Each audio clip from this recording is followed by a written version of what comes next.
এদিকে তাকাও। কে দাঁড়িয়ে ওখানে? ছায়া ঠিক নয়, কিন্তু ছায়ার মতো। মৃত্যু। মৃত্যু কি তবে এই? আমি এসেছি রবি, আমাকে চিনতে পারছো না? আমি গো, তোমার নতুন বউঠান। নতুন বউখান? তুমি তুমি এসেছো? আমাকে নিতে এসেছো? যাবার সময় হলো বিহঙ্গের, এখনই কুলায় রিক্ত হবে স্তব্ধ গীতি, ভ্রষ্ট নীল পরিবে ধুলায় অরণ্যের আন্দোলনে। তুমি এ কবিতা জানলে কি করে? এ তো তোমার সব কবিতা আমি জানি, তোমার সবটুকু। মরে যাওয়া মানে আর কিছু নেই বুঝি? রাতের বেলা সব তারাই থাকে দিনের আলোর গভীরে। তুমি তো লিখেছিলে। আশ্চর্য ভালো বোধ হচ্ছে জানো। এতদিন ধরে আমাকে তুমি মনে রেখেছো, আমার সব প্রকাশের মধ্যে দিয়ে মনে রেখেছো। আর তুমি তুমি আমাকে কি দিয়ে মনে রেখেছো রবি? কি বলি বলো তো? আমার সকল ভালোবাসায়, সকল আঘাত, সকল আশায় তুমি ছিলে। হয়তো সব সময় আমি তোমার কাছে যাইনি। ছোটবেলার কোনো কথা মনে পড়ে না রবি? 9 বছরের ছোট্ট দেওর।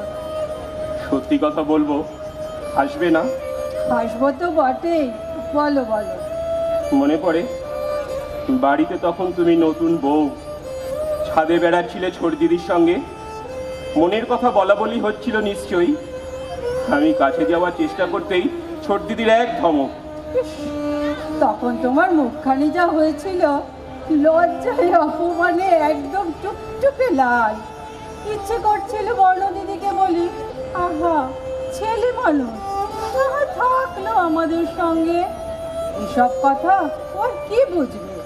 কিন্তু নতুন বউ তো, আর বয়সই বা কত বলো? মুখ ফুটে বলা যায় না সব। শুধু সেই নতুন বউকে দোষ দিচ্ছ কেন? মুখ ফুটে কোনোদিন কোনো প্রশংসার কথা কি আমায় বলেছো? এই ছেলে, এমন অপবাদ দিও না, অধর্ম হবে। শুরু করে সুপুরি কাটায় রবির মতো কেউ না, এমন কথা বলিনি জানে জানে।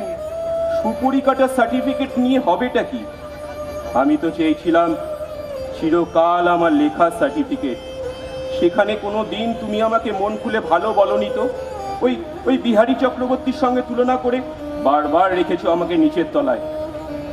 হাসছি। কি হলো, হাসছো? সেই রাগ এখনো মনের মধ্যে পুষে রেখে দিয়েছো? না গো, সেসব কোথায় ফেলে এসেছি।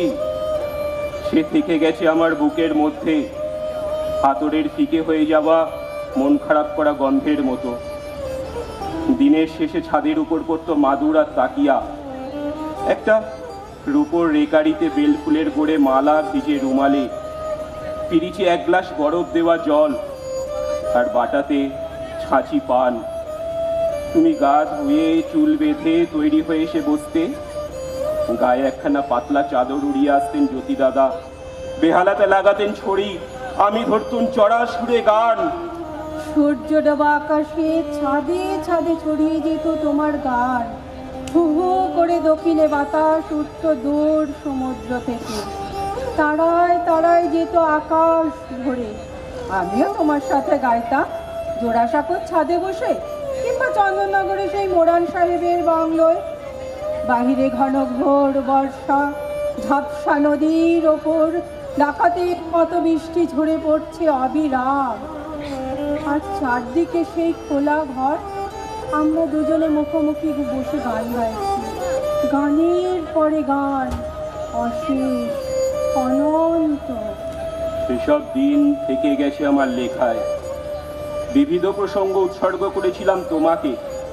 লিখে দিয়েছিলাম আমার এই লেখার মধ্যে লেখা রইল, এক লেখা তুমি আমি পড়ব, আরেক লেখা সকলে পড়বে। ঠিক যেমন তোমার রক্তকরবীতে কিশোর বলেছিল, ওই গাছটি থাক আমার একটি মাত্র গোপন কথার মতো। তা হবে। নন্দিনী আর কিশোরের মধ্যে তো আছি আমরা দুজনে। সেই সব দিনগুলো জানো রবি, আমাকে গোলাপের মতো ফুটিয়ে তুলেছিল। কে যে কাকে ফুটিয়ে তোলে নতুন বৌঠান। কিন্তু কিন্তু এসব ভালো লাগার কথা তুমি আমাকে কখনো বলনি তো। তোমাকে বললে কি হতো? জানি না কি হতো, কিন্তু আমার কম বয়সের একটা কষ্ট হয়তো কমতো। তবে বলি শোনো, আমার খুব ভয় হতো তোমার লেখা শুনে। ভয় কিসে? মনে হতো কি এক আশ্চর্য, গন্ডিটারা সংসারে একে ধরবে না বেশি দিন। বোকার মতো নিন্দে করে তোমাকে বেঁধে রাখতে পারছি। এত ছেলে মানুষ ছিলাম, ভাবতে পারিনি জোর করে কাউকে বেঁধে রাখা যায় না, নিন্দে করেও যায় না, ভালোবাসা দিয়েও যায় না। তোমার দাদাকেও তো আমি বেঁধে রাখতে পারিনি। ছি ছি, এ কি কথা? দাদা তোমাকে ভালোবাসতেন, খুব ভালোবাসতেন। তুমি চলে যাবার পর কত লোকে তাকে বলেছে বিয়ে করতে, অমন দেবতার মতো রূপ, অমন মানুষ। কিন্তু জ্যোতি দাদা ছিল এক উত্তর, বিয়ে করবো কি রে, তাকে ভালোবাসি। বুঝতে পারিনি ঠাকুরপো, ছোট ছিলাম তো। সারাদিনের পর বিকেল বেলায় তোমার গানের ওই ফুটন্ত গোলাপের মতো উন্মুখ হয়ে বসে থাকতাম। তাম্র থালায় গড়ে মালাখানি গেথে সিক্ত রুমালে যত্নে রেখেছো ঢাকি। ছায়া হেলা ছাদে মাদুর দিয়েছো পেতে, কার কথা ভেবে বসে আছো জানি না কি। তিনি আসতেনই না কোনো কোনো দিন, থেকে যেতেন বিজলি তলাওয়ারের বাড়িতে। তারপর একদিন একদিন কি কি বলো?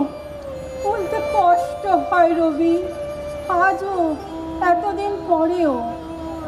তোমার দাদার জব্বার পকেট থেকে পেলাম একজন অভিনেত্রীর চিঠি। আমি তো সুন্দরী ছিলাম না কোনো কালে। কি সুন্দরী ছিলে না? কি আশ্চর্য দুটো চোখ ছিল তোমার বৌঠান। আমি যতবার ছবি আঁকতে গেছি সব ছবিতেই যেন তোমার চোখ দুটো ফুটে উঠতে চেয়েছে। কিন্তু এ বাড়িতে সবাই তো আমাকে পছন্দ করেনি। পছন্দ করেনি? কে? কেন, মেজ ঠাকুরপো চিঠিতেও তো লিখেছিলেন আমি যে কোনো অংশেই আমার স্বামীর উপযুক্ত হতে পারি, তা তিনি বিশ্বাসই করেন না। সত্যি তো, তোমার দাদার কত রূপ, কত বিদ্যে, কত গুণ, আমি তো উপযুক্ত নই তার। সেই অভিমানেই কি তুমি অমন করে চলে গেলে নতুন বৌঠান? ও নতুন বৌঠান, সেই অভিমানেই কি অমন করে? খুব কষ্ট পেয়েছিলে না? তুমি জানো না, আমার পায়ের নিচ থেকে যেন পৃথিবী সরে গিয়েছিল, আমার আকাশ থেকে আলো নিভে গিয়েছিল। সেই শূন্যতার কুহক কোনোদিন ঘুচবে এমন কথা আমি মনেও করতে পারিনি। আমি জানি রবি, তুমি যখন সারাটা রাত খেপার মতো ছাদে ঘুরে বেড়াতে, কতবার চেষ্টা করেছি জানো সামনে এসে দাঁড়াতে, তোমার মাথায় হাত বুলিয়ে দিতে, তোমাকে বলতে এমন পাগলামি করে না রবি, শুয়ে পড়ো, যাও শুয়ে পড়ো। কিন্তু মানুষ যা পারে আমরা তো তা পারি না। আমাকে তুমি খুব ভালোবেসেছিলে তাই না? আর তুমি, তুমি আমাকে ভালোবাসোনি? খুব খুব। সমস্ত জীবন ধরে যত ভালোবাসা পেয়েছি দিয়েছি, নিহারিকা পুঞ্জের মধ্যে যেমন তারা, তেমনি করে তোমার মধ্যে মিলে আছে। এমন অনেক মানুষ আছে যারা এই ভালোবাসার অন্য রকম মানে করে, জানো তো রবি? জানি, তারা তো মিথ্যে বলে না নতুন বৌঠান। মিথ্যে বলে না? সবটাই কি মিথ্যে? ভালোবাসা যখন ছোট পুকুরের জল, তখন তাকে এ পুকুর ও পুকুর বলে ভাগ করা চলে। কিন্তু যখন বন্যা আসে, তখন স্নেহ, প্রেম, বন্ধুত্ব সব একাকার হয়ে যায়। এই তো সমস্ত জীবন ধরে দেখলুম, সমস্ত জীবন ধরে। কিন্তু কিন্তু আমার কথার উত্তর তো দিলে না। অমন করে চলে গেলে কেন তুমি? ওই কাপড়ওয়ালি বিশুকে দিয়ে আফিমা নিয়ে। দাদার উপরে এত অভিমান হয়েছিল?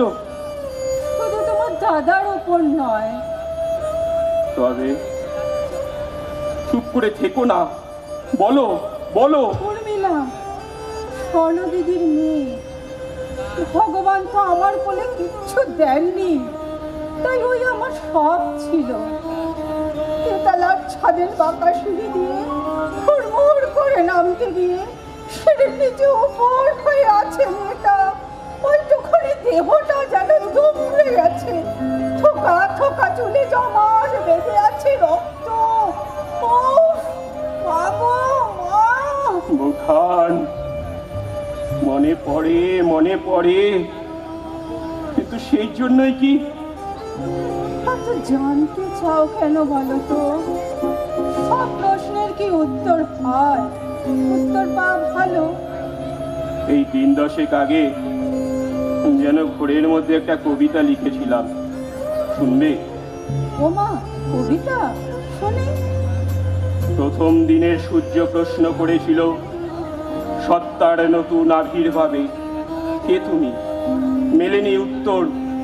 বৎসর বৎসর চলে গেল, দিবসের শেষ প্রশ্ন শেষ উচ্চারিল পশ্চিম সাগর তীরে নিঃশব্দ সন্ধ্যায়, কে তুমি?